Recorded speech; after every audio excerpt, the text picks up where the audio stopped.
the kind of things we deal with, and why it's so important for us to think about who's in the room and how do we work with them. Mr. X. Now, Mr. X, things that I learned about him, and I didn't know this right away, so some of this was trial and error and by participating in status meetings with him and watching other people, but this is what I learned about Mr. X.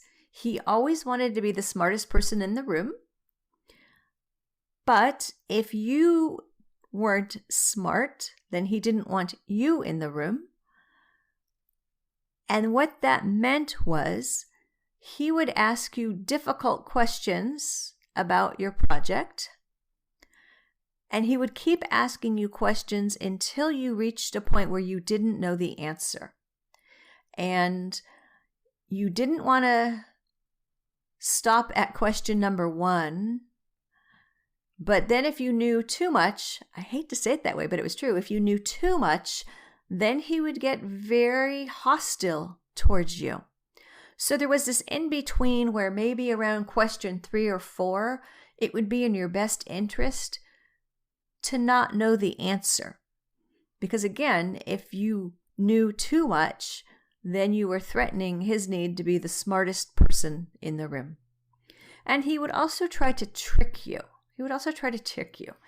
So once upon a time, I was running a project for him, and we were installing some software on laptops.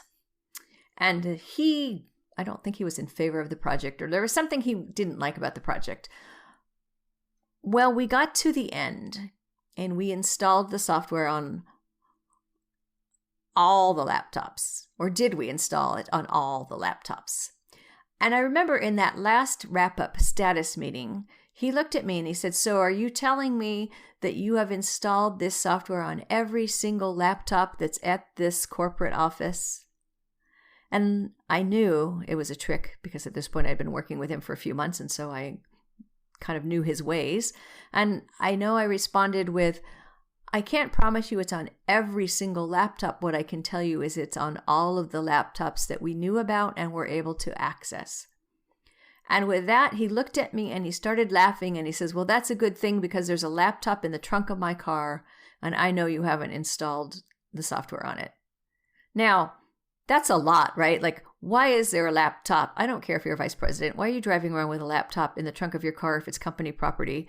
And was this like you purposely hiding it from us just so you could do this? Or, those are questions I would have liked to ask back, but I did not because I just wanted to report my status to him and be done. And that's sad because, by the way, that was indicative of what he was like to work with, which was really difficult, not fun, and not supportive. So that's, a stakeholder. But that shows you how I and others in the room had to get to know him in order to navigate how to give status to him in a satisfactory way.